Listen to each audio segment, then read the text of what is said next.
नमस्कार विद्यार्थियों, वेदांत क्लासेज की लाइव और ऑफलाइन क्लासेज में आप सभी का स्वागत, अभिनंदन।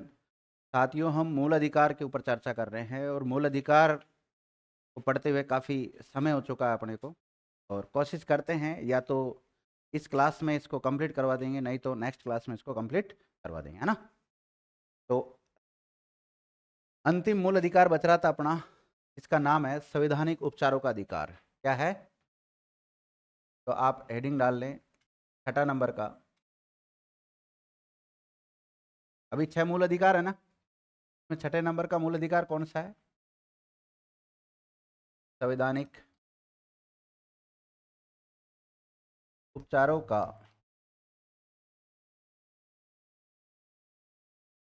अधिकार। देखिए, इससे पहले आपने जितने भी मूल अधिकार पढ़े हैं, चाहे उसमें समानता का अधिकार हो, चाहे स्वतंत्रता का अधिकार हो, चाहे शोषण के विरुद्ध अधिकार हो, चाहे धार्मिक स्वतंत्रता का अधिकार हो, चाहे शिक्षा और संस्कृति का अधिकार हो, ये जितने भी आपने पढ़े हैं, इनका अगर हनन होता है, इनका यदि उल्लंघन होता है, तो आप उनको उनको जो संरक्षण प्रदान करता है, ये सभी जो 5 पढ़े ना आपने पहले, इससे पहले, इन सबको संरक्षण करने का काम कौन करेगा? ये इनका संरक्षक ही एक प्रकार से यही है, ठीक है। और संरक्षक के रूप में काम करते हैं सुप्रीम कोर्ट और हाई कोर्ट। कौन करते हैं? सुप्रीम कोर्ट और हाई कोर्ट काम करते हैं, ध्यान रखना। सुप्रीम कोर्ट और हाई कोर्ट। सुप्रीम कोर्ट को जो पावर मिलता है वो आर्टिकल 32 के तहत मिलता है, क्योंकि संवैधानिक उपचारों का अधिकार से संबंधित आर्टिकल ही कौन सा है? अनुच्छेद 32 है। हाई कोर्ट को जो पावर मिलता है वो 226 के तहत मिलता है। किसके तहत मिलता है? आर्टिकल 226 के तहत मिलता है। ये भी हमें अधिकार, जो अपने संविधान के जो अधिकार दे रखे हैं, या जो भी 5 प्रकार की रिटें जो जारी की जाती है, एक तो इस आर्टिकल के तहत जारी की जाती है, एक इस आर्टिकल के तहत जारी की जाती है। मतलब अगर हमारे अ, मूल अधिकार या संविधान में जो अधिकार दे रखे हैं उनका अगर उल्लंघन होता है, तो हम रोते रोते कहाँ जाएंगे? हाई कोर्ट या सुप्रीम कोर्ट जाएंगे। हाई कोर्ट को जो अधिकार दे रखा है वो भारतीय संविधान का अनुच्छेद 226 है, वो अधिकार देता है। और जो सुप्रीम कोर्ट है उसको पावर कौन सा आर्टिकल देता है? आर्टिकल 32 देता है। तो मूल अधिकारों के तहत हाई कोर्ट को पावर नहीं है। पावर किसको है? सुप्रीम कोर्ट को है। लेकिन वैसे संवैधानिक अधिकारों में बात करें तो हाई कोर्ट को भी है, लेकिन वो कौन से आर्टिकल के तहत है? 226 के तहत है। इसके तहत 5 प्रकार की रिटें जारी की जाती है, दोनों को पावर है। संवैधानिक उपचारों का अधिकार का अगर बात करें, अगर इनके संरक्षण की बात करें, तो 5 प्रकार की रिटें जारी होती है। और ये 5 प्रकार की रिटें कौन कौन सी है मैंने लिख दी पहले ही। परमादेश, बंदी प्रत्यक्षीकरण, प्रतिषेध, उत्प्रेषण और अधिकार परीक्षा। ये 5 प्रकार की रिटें जारी की जाती है। इनका नाम पता होना चाहिए। पहली बात तो क्या नाम है? परमादेश, बंदी प्रत्यक्षीकरण, प्रतिषेध, उत्प्रेषण और अधिकार परीक्षा। परमादेश को इंग्लिश में क्या कहते हैं? मैनमस कहते हैं। बंदी प्रत्यक्षीकरण को क्या कहते हैं? हेबियस कॉर्पस कहते हैं। प्रतिषेध को क्या कहते हैं? प्रोहिबिशन कहते हैं। उत्प्रेषण को क्या कहते हैं? टेरिटरी कहते हैं। और अधिकार परीक्षा को क्या कहते हैं? को वारंटो या क्यू वारंटो कहते हैं। ठीक है ना। तो इसका हिंदी और इंग्लिश नाम भी आपको पता होना चाहिए। हिंदी मीडियम वाले बच्चे कहते हैं सर हम इंग्लिश में याद क्यों करें, क्योंकि आपके ऐसे दे सकते हो, ऐसे लिख के दे देगा। क्यू वारंटो से क्या समझते हैं आप? मतलब कौन सी रिट के तहत क्या होता है वो भी आपको पता होना चाहिए। तो आप लोग लिखना चालू करो। सबसे पहले क्या लिखा आपने? संवैधानिक उपचारों का अधिकार लिख लिया। लिखिएगा, इसका उल्लेख अनुच्छेद 32 में है। इसमें है? चाहे अनुच्छेद 32 पढ़ो आप, चाहे संवैधानिक उपचारों का अधिकार पढ़ो, बात एक ही है।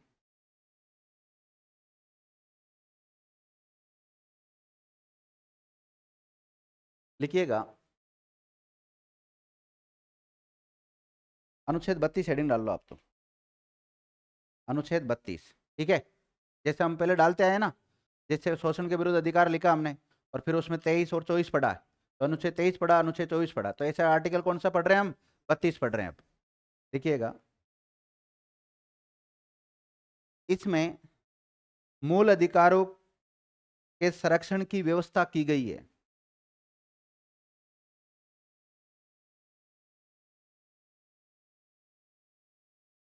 मूल अधिकारों के संरक्षण की व्यवस्था की गई है। तो मूल अधिकारों के संरक्षण की व्यवस्था कौन से आर्टिकल में की गई है? 32 में। आर्टिकल 32 का नाम क्या मिलता है? संवैधानिक उपचारों का अधिकार। क्या मिलता है? संवैधानिक उपचारों का अधिकारी नाम मिलता है, ध्यान रखना उसका। लिखिएगा, यह अनुच्छेद भारतीय संविधान का एक महत्वपूर्ण अनुच्छेद है।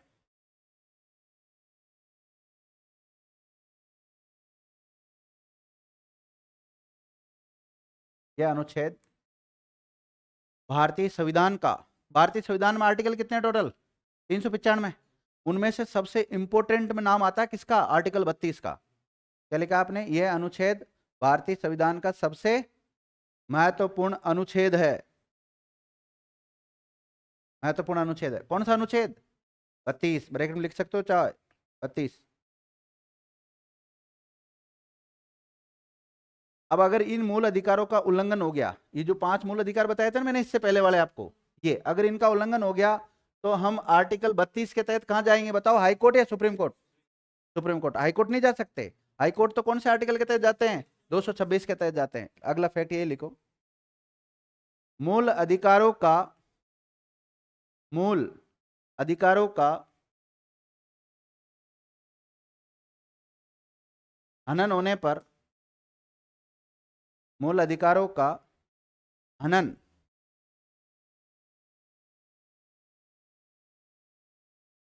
मूल अधिकारों का हनन लिखा आप लोगों ने? हनन के ब्रैकेट में आप उल्लंघन भी लिख सकते हैं। क्या लिख सकते हैं? उल्लंघन भी लिख सकते हैं। उल्लंघन होने पर आर्टिकल 32 के तहत, अनुच्छेद 32 के तहत सुप्रीम कोर्ट में, सुप्रीम कोर्ट में अपील की जा सकती है। सुप्रीम कोर्ट में अपील की जा सकती है। सुप्रीम कोर्ट में अपील की जा सकती है। लिख लिया?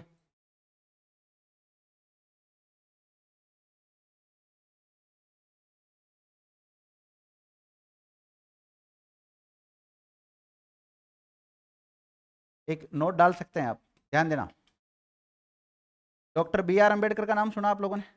डॉक्टर बी आर अंबेडकर ने आर्टिकल 32 को संविधान की आत्मा कहा है। क्या कहा है? आपसे पूछा जाए आर्टिकल 32 को संविधान की आत्मा किसने कहा है? Doctor B R Ambedkar, doctor Bhimrao Ambedkar ने। अगला फैक्ट ये लिखो, डॉक्टर भीमराव अंबेडकर के द्वारा, या डॉक्टर भीमराव अंबेडकर ने, डॉक्टर भीमराव अंबेडकर ने अनुच्छेद 32 को, अनुच्छेद 32 को संविधान की आत्मा, संविधान की आत्मा को डबल इन्वर्टेड कोमा बंद कर लेना, संविधान की आत्मा कहा है। इंपॉर्टेंट कर लेना इस फैक्ट को, कई बार एग्जाम में पूछा जा चुका है। संविधान की आत्मा कहा है।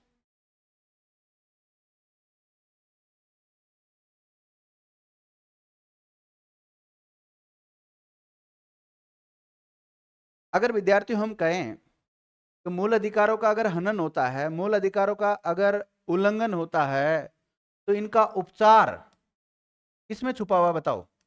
आर्टिकल 32 में। और आर्टिकल 32 किस में आता है? खुद मूल अधिकारों में आता है। तो हम ये कह सकते हैं ना, मूल अधिकारों का उपचार मूल अधिकारों में ही छुपा हुआ है। कह सकते हैं? क्या मूल अधिकार ना पड़े और छठे को क्या एक उपचार के रूप में यूज ले रहे हैं? तो अगला फैक्ट यही लिखो आप, मूल अधिकारों में ही, मूल अधिकारों में ही,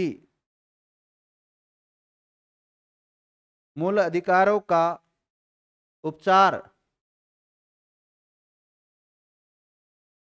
छिपा हुआ है।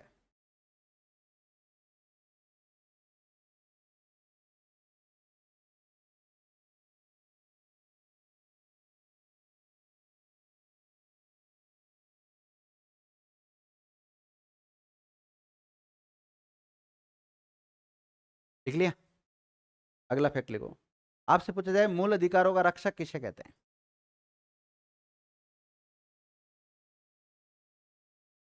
देखो, मूल अधिकारों का रक्षक ऑब्लिक संरक्षक ऑब्लिक अभिभावक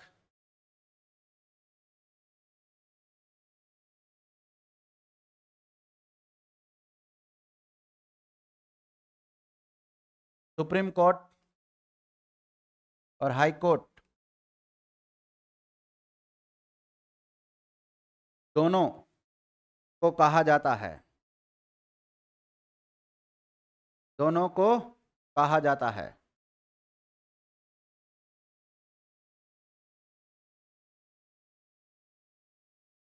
लिख लिया? दोनों को कहा जाता है। और ये ऐसे लिख लेना, सुप्रीम कोर्ट को तो कौन से आर्टिकल के तहत? 32 के तहत। और हाई कोर्ट को, जहां हाई कोर्ट लिखा है ना उसके ब्रैकेट में अनुच्छेद 226 लिख लेना आप, और जहां सुप्रीम कोर्ट लिखा है वहां 32 लिख लेना, आर्टिकल 32।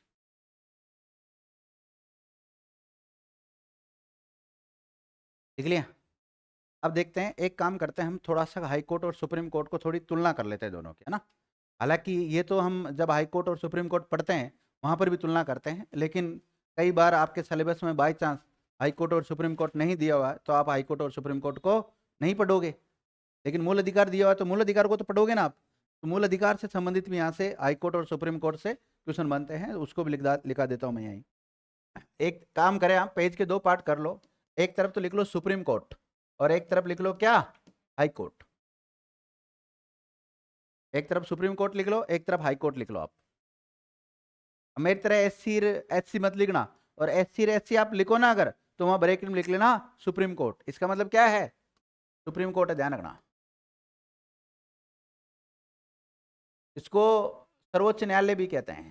क्या कहते हैं? सर्वोच्च न्यायालय। इसको उच्चतम न्यायालय भी कहते हैं, उच्चतम न्यायालय भी कहते हैं। भारत का सर्वोच्च कोर्ट कहते हैं इसको। और ये राज्यों में होता है हाई कोर्ट, इसको हाई कोर्ट लिख सकते हैं आप, या फिर इसको लिख सकते हैं उच्च न्यायालय। क्या लिख सकते हैं? उच्च न्यायालय। देखो, उच्चतम न्यायालय का मतलब होता है सुप्रीम कोर्ट। क्या होता है? Supreme court. और भारत में एक ही है उच्चतम न्यायालय। कितने भारत में? एक है, वो भी दिल्ली में। और अगर हाई कोर्ट की बात करें वर्तमान में तो 25 है। कितने हैं? 25 है। सबसे लेटेस्ट जो हाई कोर्ट बना है वो अमरावती हाई कोर्ट आंध्र प्रदेश का बना है। तो अभी हम, और जो ये अधिकार दे रहे हैं ये तो इसमें, इसके तहत तो 32 के तहत, और इसमें 226 के तहत, ध्यान रखना। चलो, एक तरफ सुप्रीम कोर्ट लिख लिया, एक तरफ क्या लिखा आपने? High court. सुप्रीम कोर्ट में लिखो,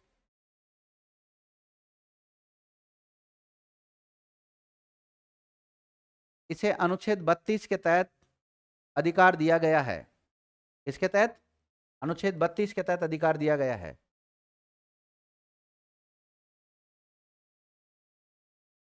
मतलब अभिभावक संरक्षक है ना ये, है कि नहीं सुप्रीम कोर्ट? इसे अनुच्छेद 32 के तहत अधिकार दिया गया है। और इधर लिखो, अब आ जाओ हाई कोर्ट में, इसे कौन से आर्टिकल के तहत? इसे अनुच्छेद 226 के तहत अधिकार दिया गया है। 226 के तहत अधिकार दिया गया है।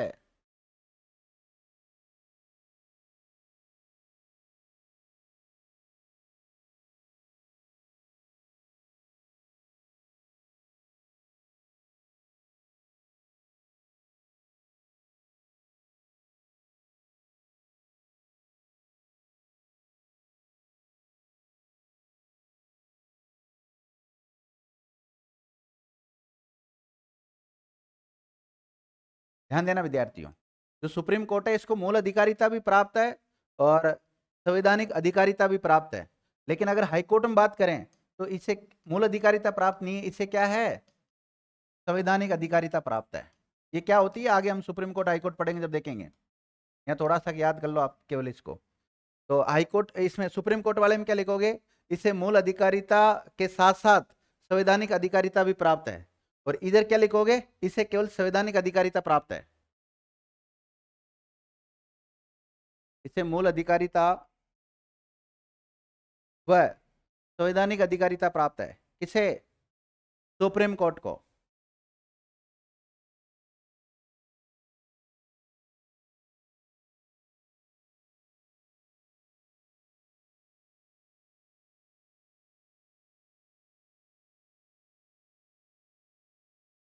मतलब इसमें दो शब्दावली आएगी, मूल अधिकारिता और संवैधानिक अधिकारिता, दोनों प्राप्त है सुप्रीम कोर्ट को।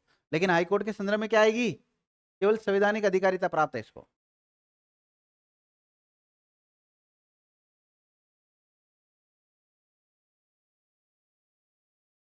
लिख लिया सभी विद्यार्थियों ने?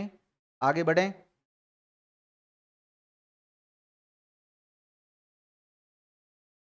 ध्यान देना, अगर मूल अधिकारों का हनन होता है, अगर मूल अधिकारों का हनन होता है तो आर्टिकल 32 के तहत सुप्रीम कोर्ट के द्वारा रिट जारी की जा सकती है। क्या की जा सकती है? रिट जारी की जा सकती है। लेकिन अगर हाई कोर्ट में बात करें तो अगर किसी व्यक्ति के मूल अधिकारों का हनन हो रहा है तो आर्टिकल 226 के तहत हाई कोर्ट में भी 5 प्रकार की रिटें जारी की जा सकती है मूल अधिकारों के उल्लंघन होने के संदर्भ में। तो ये भी रिट जारी कर सकता है मूल अधिकारों का उल्लंघन होने पर, और ये भी रिट जारी कर सकता है। लेकिन ये कुछ सिविल मामलों में भी रिट जारी कर सकता है।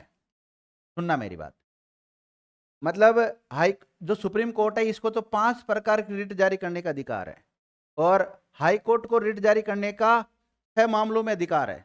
तो रिट जारी करने के मामले में पावरफुल कौन हुआ, हाई कोर्ट या सुप्रीम कोर्ट? हाई कोर्ट ज्यादा पावरफुल है। बल्कि हम कह रहे हैं कि भारत में जो न्यायिक व्यवस्था है वो इस प्रकार से है, सबसे ऊपर होता है सुप्रीम कोर्ट, और राज्यों में होते हैं हाई कोर्ट्स, और जिलों में होते हैं डिस्ट्रिक्ट कोर्ट्स। तो सबसे नीचा कौन सा? डिस्ट्रिक्ट कोर्ट, उससे ऊपर कौन? हाई कोर्ट, और उससे भी ऊपर कौन? Supreme court. मानते हैं हम इस चीज को, सुप्रीम कौन है? सुप्रीम कोर्ट ही है। लेकिन रिट जारी करने के मामले में अगर हम देखते हैं तो पावरफुल कौन है? हाई कोर्ट, क्योंकि हाई कोर्ट 6 प्रकार की रिट जारी कर सकता है और सुप्रीम कोर्ट 5 प्रकार की रिट जारी कर सकता है। तो अधिक रिटें जारी कौन कर रहा है? हाई कोर्ट कर रहा है। बल्कि हाई कोर्ट तो सुप्रीम कोर्ट के अधीन आता है, लेकिन ये सी व्यवस्था कर रखी है हमारे संविधान में। तो अगला फैक्ट लिखो आप सुप्रीम कोर्ट में, सुप्रीम कोर्ट में लिखो, ये केवल मूल अधिकारों का, ये केवल कौन? सुप्रीम कोर्ट, ये केवल मूल अधिकारों के उल्लंघन होने पर ही रिट जारी कर सकता है, रिट जारी कर सकता है।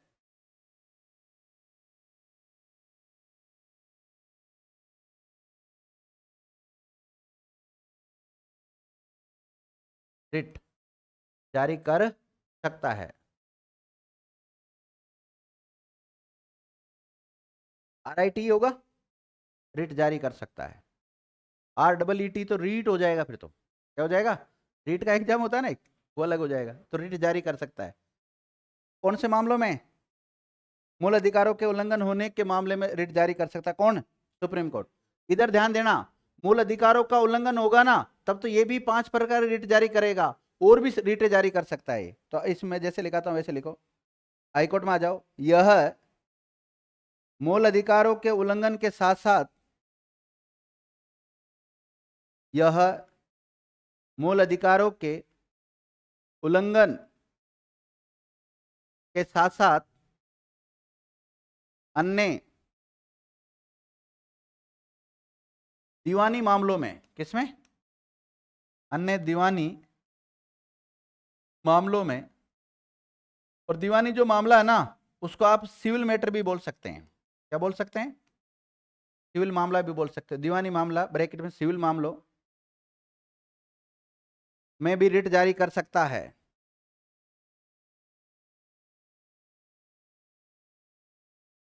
जिसे इंजेक्ट रिट कहते हैं। क्या कहते हैं? सिविल मामलों में जो हाईकोर्ट के द्वारा रिट जारी की जाती है उसे क्या कहते हैं? Inject writ. हिंदी में बात करें तो अंतरिम राहत रिट, अंतरिम राहत रिट। तो हाई कोर्ट को पावर है, इंजेक्ट रिट का पावर किसको बताओ? हाई कोर्ट्स को पावर है, सुप्रीम कोर्ट को नहीं है। अंतरिम राहत रिट कहते हैं इसे। और ये कौन से मामलों में किया जाता है? दीवानी मामले या सिविल मामले। सिविल मामले कौन से होते हैं?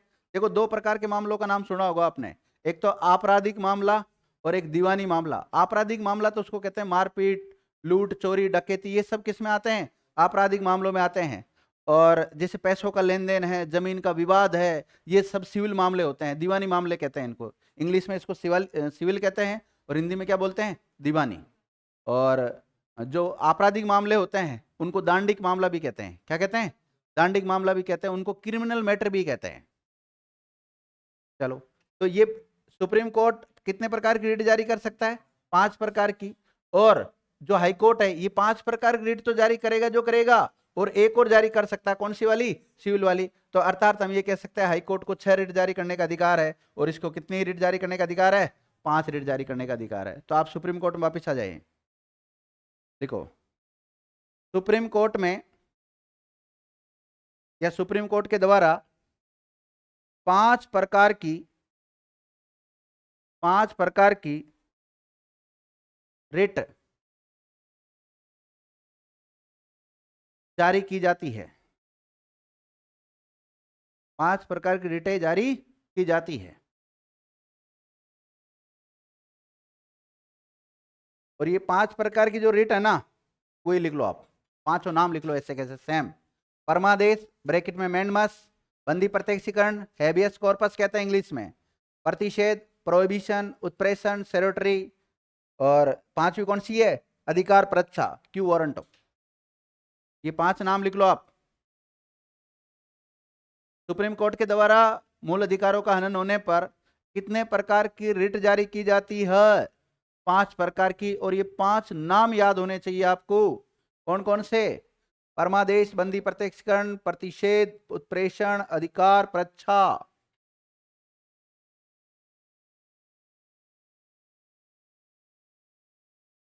जल्दी लिख लो।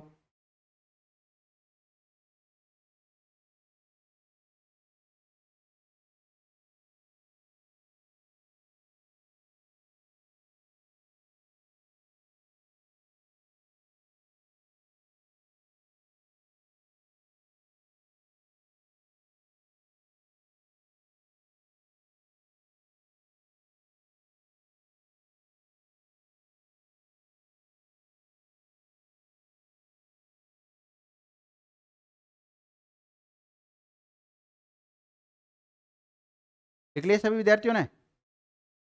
5 प्रकार की रिटों के नाम लिख लिए क्या? जल्दी लिखो जिन्होंने नहीं लिखे। परमादेश, बंदी प्रत्यक्षीकरण, प्रतिषेध, उत्प्रेषण, अधिकार प्रच्छा, नाम याद होने चाहिए, इंग्लिश में भी याद होने चाहिए इनके।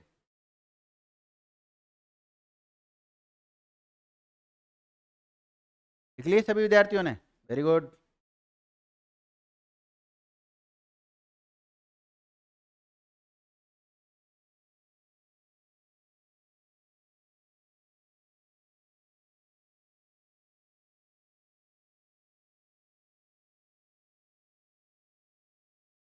चलो, अब आ जाओ हाई कोर्ट में। हाई कोर्ट के द्वारा 6 प्रकार की रिटें जारी की जा सकती है। कितने प्रकार की है?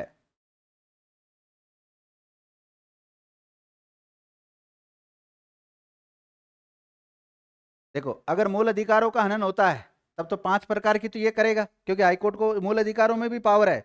लेकिन कौन से आर्टिकल के तहत? 226 के तहत है, ध्यान रखना। तो 5 प्रकार की तो ये होगी, और छठी हो जाएगी संपत्ति से संबंधित रिट। तो 5 तो सेम कॉपी कर दो उधर। देखो कितने, ये हाईकोर्ट कितने प्रकार की कर सकता है? 6 प्रकार की। 5 तो हो जाएगी सेम इधर वाली जो लिखी है आपने, हो जाएगी ना। और एक हो जाएगी संपत्ति से संबंधित। संपत्ति से संबंधित जो मामले होते हैं ना, संपत्ति से संबंधित मामलों की रिट, या तो ऐसे कर सकते हैं 5+1। 5 तो उधर वाली होगी, दोबारा लिखने की कोई आवश्यकता नहीं है। क्या लिखोगे दोबारा? लिखने की आवश्यकता नहीं है। ऐसा तरीका होना चाहिए, ऐसा नहीं कि लिखते रहो। कॉपी करने का भी एक तरीका होना चाहिए। शॉर्ट चलो, लेकिन इतने भी शॉर्ट नहीं जो समझ में नहीं आए फिर बाद में। तो 5 नाम तो आपने लिख ही लिया, और छठा कौन सा लिखोगे? संपत्ति से संबंधित मामलों की रिट।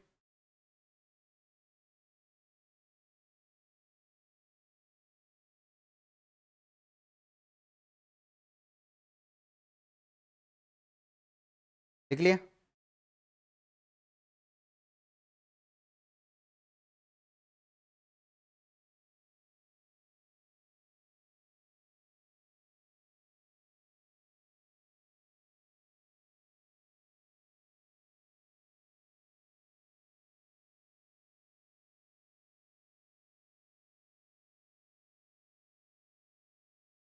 एक नोट डालो, नोट डालिएगा एक।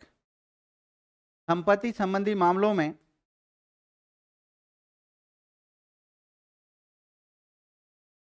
संपत्ति संबंधी मामलों में सुप्रीम कोर्ट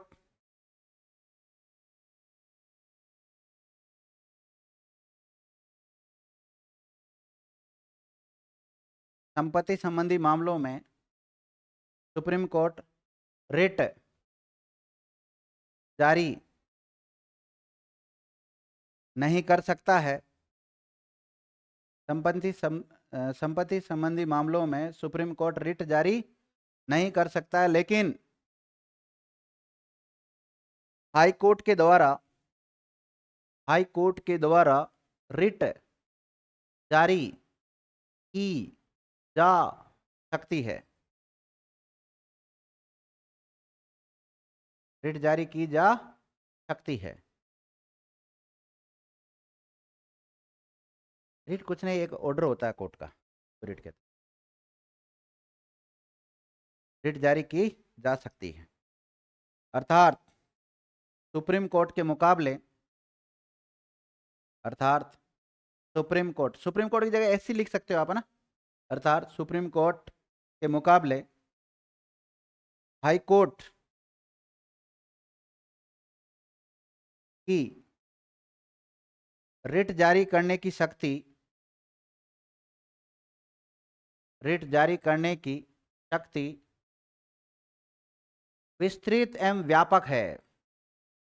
विस्तृत एवं व्यापक है। लिख लिया? तो दोनों में से रिट जारी करने के संबंध में अगर हम देखें तो ज्यादा शक्तियां किसके पास है? हाई कोर्ट के पास है। और वैसे ऑल ओवर देखें तो पावरफुल सुप्रीम कोर्ट है। जैसे आपका केस डिस्ट्रिक्ट कोर्ट में चल रहा है, अगर आप डिस्ट्रिक्ट कोर्ट में हार जाते हैं तो अपील करने के लिए कहाँ जाते हो? हाई कोर्ट जाते हैं। हाई कोर्ट में हार जाओगे तो सुप्रीम कोर्ट। लेकिन यहाँ थोड़ा मैटर अलग है, ध्यान रखना।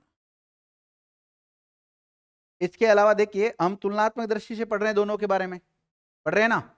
ये सुप्रीम कोर्ट है। जब देश में आपातकाल लग जाता है, क्या लग जाता है?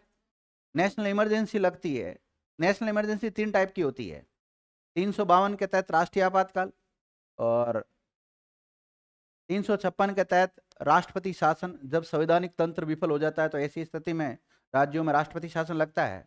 और जब पूरे देश में वित्तीय संकट आ जाता है तो उस समय वित्तीय आपातकाल लगता है। उसका उल्लेख मिलता है आर्टिकल 360 में। और अगर ऑल ओवर बात करें कि आपातकाल का उल्लेख कौन से भाग में मिलता है, तो भाग 18। इसमें भाग 18 में 3 प्रकार के आपातकाल की बात कर रखी है: राष्ट्रीय आपातकाल, राष्ट्रपति शासन और वित्तीय आपातकाल। राष्ट्रीय आपातकाल का उल्लेख 353 नहीं 351, सॉरी 51, हाँ 351 है। और आर्टिकल देखना पड़ेगा एक बार, थोड़ा कंफ्यूज हो गया उसमें,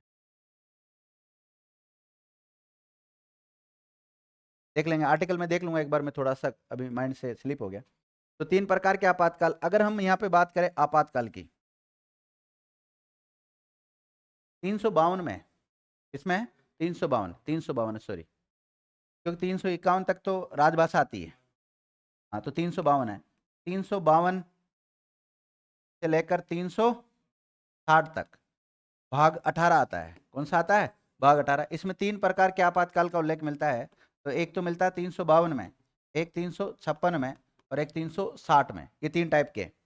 इसमें राष्ट्रीय आपातकाल है, इसमें राष्ट्रपति शासन है और इसमें वित्तीय आपातकाल है। जब देश में राष्ट्रीय आपातकाल लगा हो तो ऐसी स्थिति में सुप्रीम कोर्ट को जो 5 प्रकार के रिटें जारी करने का अधिकार है वो समाप्त हो जाता है। मतलब वो रिट जारी नहीं कर सकता। तो ऐसी स्थिति में तो फिर हाईकोर्ट भी नहीं कर पाएगा। लेकिन हाईकोर्ट एक रिट जारी कर लेगा, कौन सी? संपत्ति वाली। तो हम ये कह सकते हैं आपातकाल के दौरान सुप्रीम कोर्ट की रिट जारी करने की शक्ति समाप्त कर दी जाती है, लेकिन हाईकोर्ट की समाप्त नहीं होती है। तुलनात्मक दृष्टि से ये लिखो आप, इधर वाले में आ जाओ, सुप्रीम कोर्ट में। लिखो, राष्ट्रीय आपातकाल के समय, सुप्रीम कोर्ट के बारे में लिखा रहा हूं, सुप्रीम कोर्ट का जो कॉलम है उसमें लिखना है, राष्ट्रीय आपातकाल के समय सुप्रीम कोर्ट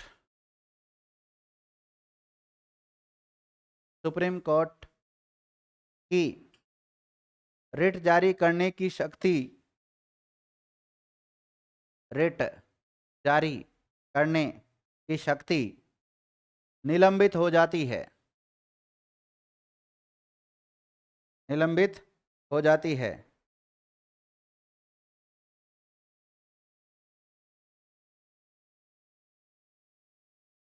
निलंबित हो जाती है, इधर लिखो, सस्पेंड हो जाती है मतलब कुछ समय तक, क्योंकि आपको पता है कुछ मूल अधिकारों से रिलेटेड जो आर्टिकल है आपातकाल के दौरान उनको खुद को मूल अधिकारों को निलंबित कर दिया जाता है, तो उनके मामले में फिर ये रिट जारी थोड़ी कर सकता है। इधर आ जाओ, इधर वाले मामले में हाई कोर्ट राष्ट्रीय आपातकाल के समय भी रिट जारी कर सकता है, अर्थात हाई कोर्ट की रिट जारी करने की शक्ति निलंबित नहीं की जाती है, निलंबित नहीं की जाती है।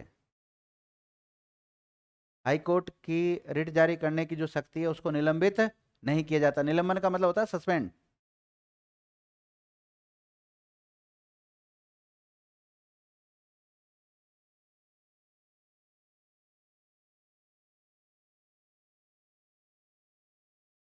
लिख लिया? अगला फैक्ट लिखो, नोट डालो, नोट। ये हो गया दोनों के तुलनात्मक दृष्टि से, है ना। अब देखो आर्टिकल 32 में हम 5 प्रकार की रिटों का अध्ययन करते हैं। कितनी? देखिएगा, अनुच्छेद 32 के तहत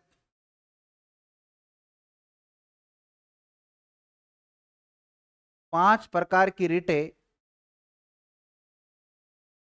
5 प्रकार की रिटें जारी की जाती है जो निम्नलिखित है। 5 प्रकार की रिटें जारी की जाती है जो निम्नलिखित है। अब 5 प्रकार की रिटों के बारे में पढ़ेंगे हम। ये रिटें क्या है? नाम तो पता है आपको 5 प्रकार की रिटों का? कौन कौन से बताओ? चाहो तो एक बार और नाम लिख सकते हो, आप लिख लो, क्योंकि एक एक को पढ़ेंगे हम डिटेल से। नाम लिख लो वापस एक, वो तो तुलनात्मक दृष्टि से लिखा था हमने, या 5 के नाम लिख लो।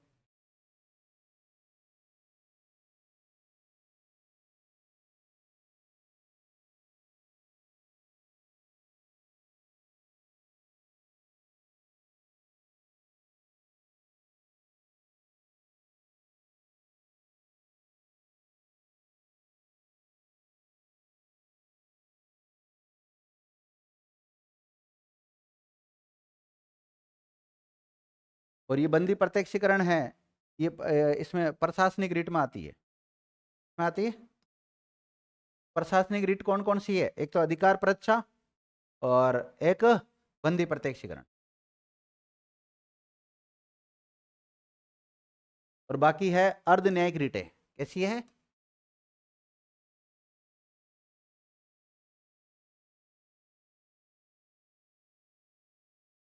तो अर्ध न्यायिक रिटों में देखो कौन कौन सी आ जाएगी। एक तो आ जाएगी परमादेश, एक आ जाएगी प्रतिषेध, और एक कौन सी आ जाएगी? उत्प्रेषण। ये 3 तो आ जाएगी न्यायिक, अर्ध न्यायिक रिटों में। और प्रशासनिक रिटों में कितनी आएगी? 2। 2 कौन कौन सी?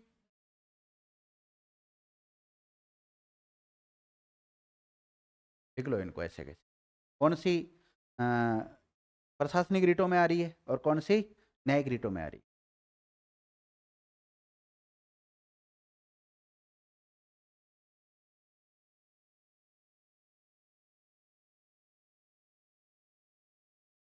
लिख लिया? ओके। हम नेक्स्ट क्लास में जो हम पढ़ेंगे ना, वो इन रिटों के बारे में डिटेल से पढ़ेंगे, अभी तो नहीं हो पाएगी इस क्लास में, तो ठीक है। Thank you.